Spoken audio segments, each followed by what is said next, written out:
are Pro Cannabis Media. Welcome back to the B Block, or second section of Weed Talk News. I'm Alaina Pinto. Every day on the calendar can be a special one. There's a national day for all sorts of things.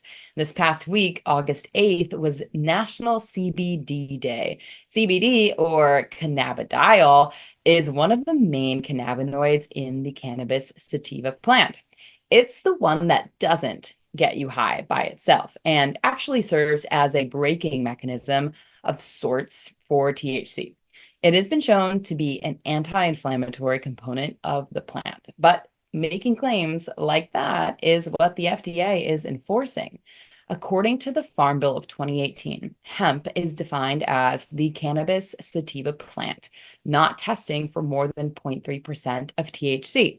However, all sorts of issues have arisen where people have figured out a way to get high from hemp. That is the exact thing, though, that the Farm Bill of 2018 wanted to avoid. Now you have all those untested hemp-derived products flooding gas stations, smoke shops, and convenience stores. Some states are just banning the making of those cannabinoid-derived products with Delta-8. Kerry Hinkle is the spokesperson for the US Hemp Council. He recognizes that humans circumvented the intent of that law, and he and his industry continue to welcome regulation guidelines from the FDA, DEA, or even the USAG. This week was National CBD Day. How did that come up, and what does that mean? Yeah. Hey, Jimmy. It's good to be here. It feels like everything gets a national holiday. I think tomorrow's probably National Squirrel Day or National Handshake Day or who knows what. So, but our industry gets one, and apparently it's on August 8th. So, it's National CBD Day. So, we decided to take this opportunity as a apparently nationally recognized holiday and turn it into an advocacy and PR campaign around some of the attacks that have been happening on hemp and CBD products around the country. So, our membership is based of 70, 80, 90 companies in the industry. A lot of them are the leading and top brands. Some of them are cannabis as well, like Curaleaf or Kronos Group. And we decided to leverage our existing brands and other trade associations, and are encouraging folks to post on their social media, sharing their own personal stories with hemp.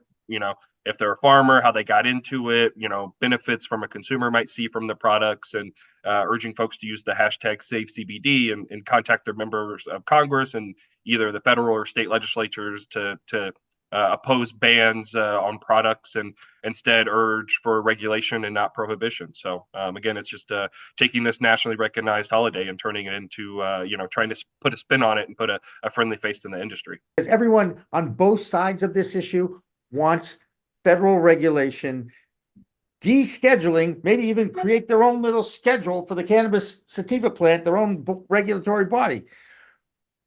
Is that a solution to this to make everybody happy? Yeah. It's been interesting as an industry. We've been going to Congress for 6 years now since the passage of the 2018 Farm Bill. There's been several bills, HR 841 in the last Congress, HR 1629 in this Congress, that would regulate CBD as a dietary supplement. It's interesting that you mentioned Missouri, because there were several bills in the last legislative session that would have implemented common sense regulations on products like Delta-8. Make them with good manufacturing standards, don't appeal to kids, don't put them in Doritos or Skittles bags, but ultimately they'd be available to be sold at retail. Republicans had voted against those regulatory bills, and so they did it in a way that now has the governor giving them the opportunity to say these products aren't being regulated.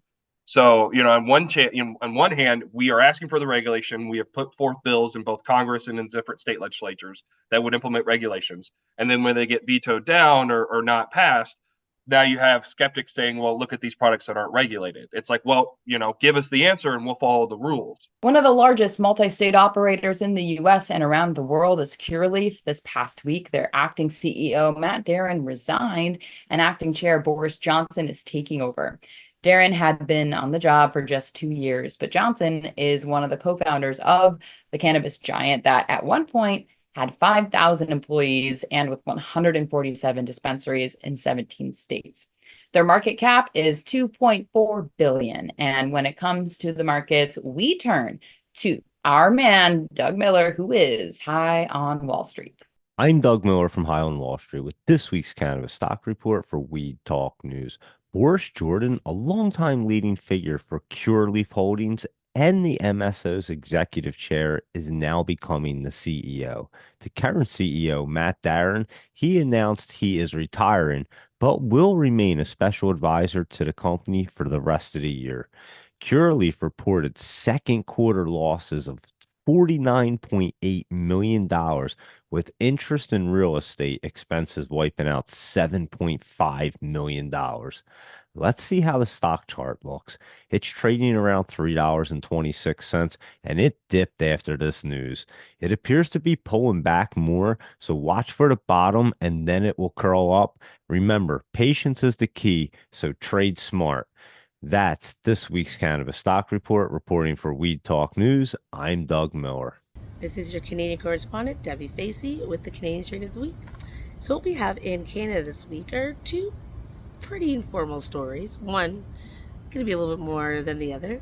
But what we have, which is great news when it comes to training and additional education that's going to be provided now to consumers and to budtenders, which is the Cannabis Training Canada Inc.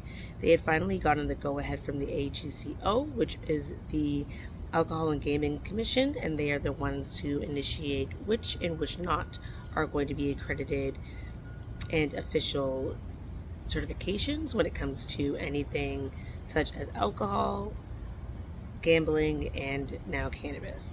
So with this, it's going to be great because it's going to be showing a little bit more of the compliances, the standardization, a little bit more of product knowledge, as well as in-depth understanding of the properties of the cannabis plant as well.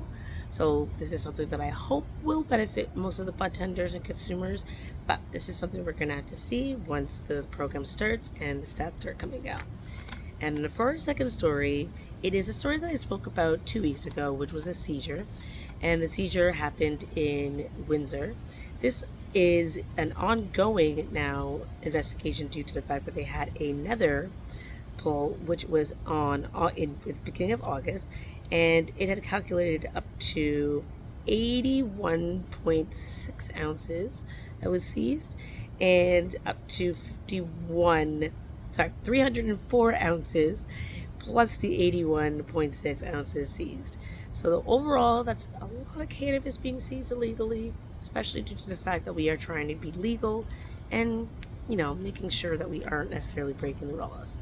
But as for our Canadian strain, that's all I have to strain you about. This is Debbie Facey with the Canadian Strain of the Week. Peace. When it comes to new states in the cannabis market, Missouri has carved out a nice chunk of the flower pie. Through July of this year, Missouri has sold just over $123 million of cannabis. That represents just a 1% increase year over year, but that's still in the top 5 of legal adult use states.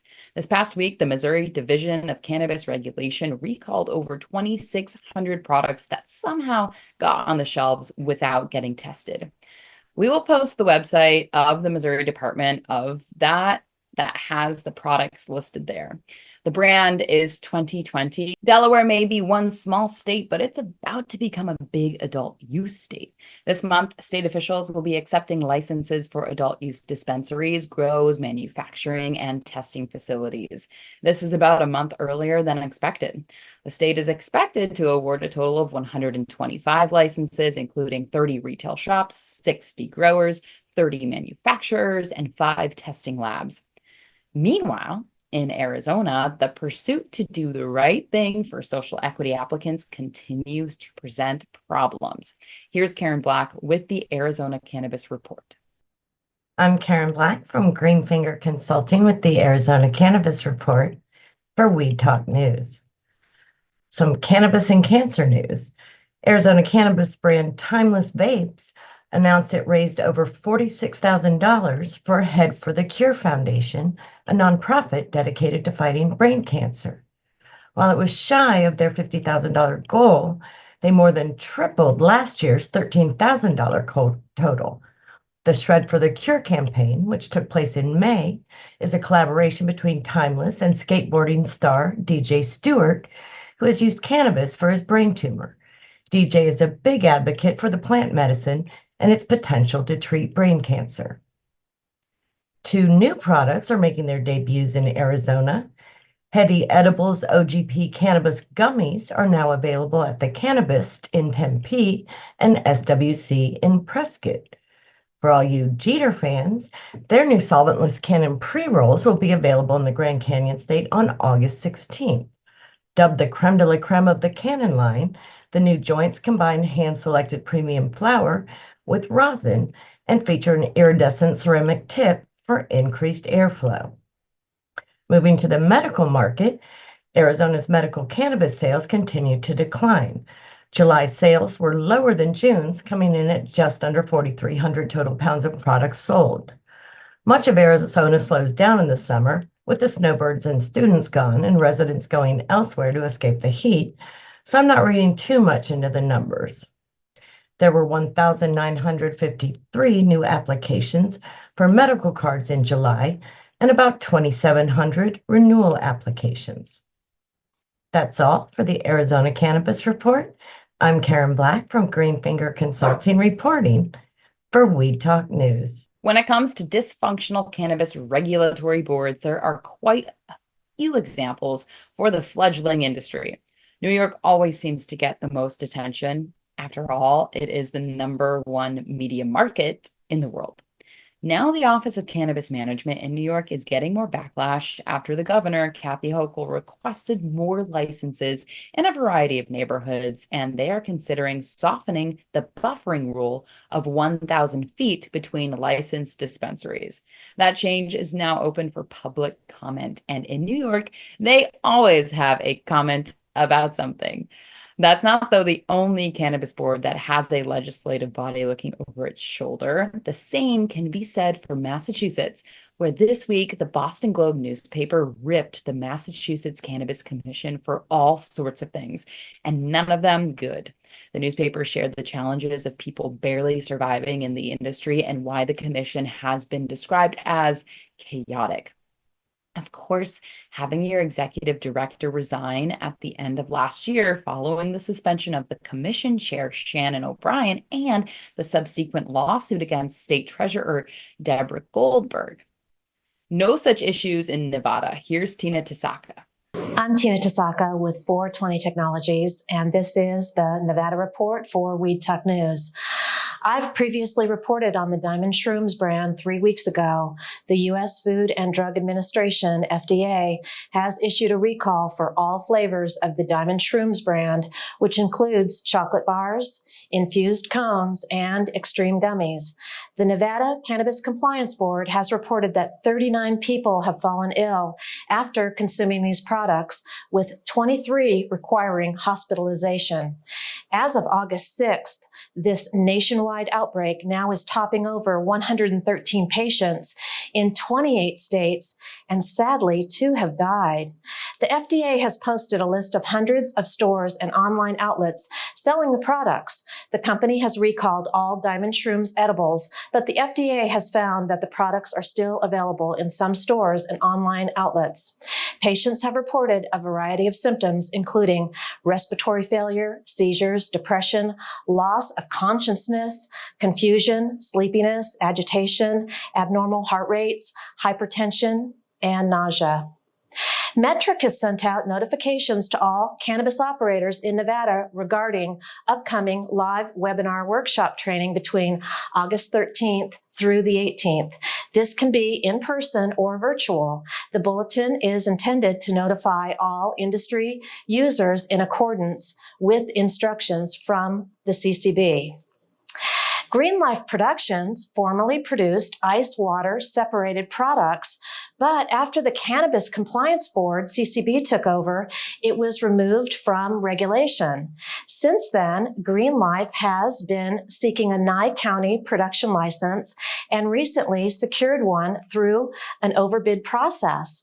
The plan is to reintroduce their solventless line by fall, offering organic, high-quality flower and cannabis products. Green Life Production is the only company in Nevada with triple organic certifications, Clean Green, Kind Certified, and Dragonfly Earth Medicine Pure. What's really cool is not only do they only grow cannabis, they grow organic produce under Green Life Produce and operate a farm store in Pahrump, Nevada. I know where that is. Licensed by the Department of Health and Agriculture. They've also partnered with B-Bar H Premium Meats to offer grass-fed, grass-finished beef and organic eggs. That's it for the 702. I'm Tina Tasaka with 420 Technologies and Weed Talk News. That'll do it for the B Block, but don't go away since the C Block has more coast-to-coast cannabis coverage, including the latest from the Sunshine State of Florida. We are Pro Cannabis Media.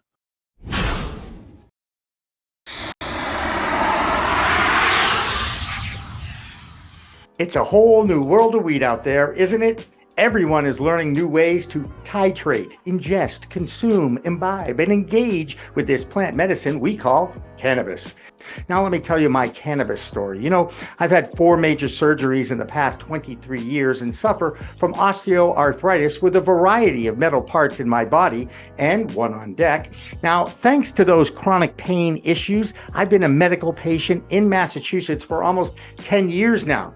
I remember my first trip to a dispensary just outside of Boston, and I told the bud tender I didn't want to smoke it anymore. So I tried edibles, then tinctures, then vaping, and now if I'm going to smoke, I only use the Weedgets filtration system. What? The Weedgets.com, Weedgets, that's weed, W-E-E-D, G-E-T-S.com, is where you'll find the planet's coolest product that cools the smoke from everyone's favorite flower. The guy that started this was a pretty good medical device manufacturer, and he created this maze pipe that cools the smoking process from 1300 degrees Fahrenheit upon inflammation down to just 90 degrees when it reaches your mouth. That's right, 1300 down to 90. That's why this maze pipe is amazing. Now, add in the code of PCMTV and you get 15% off. So just go to Weedgets.com and check out the best way to enjoy a cooler smoke with less coughing and hacking and more peace of mind.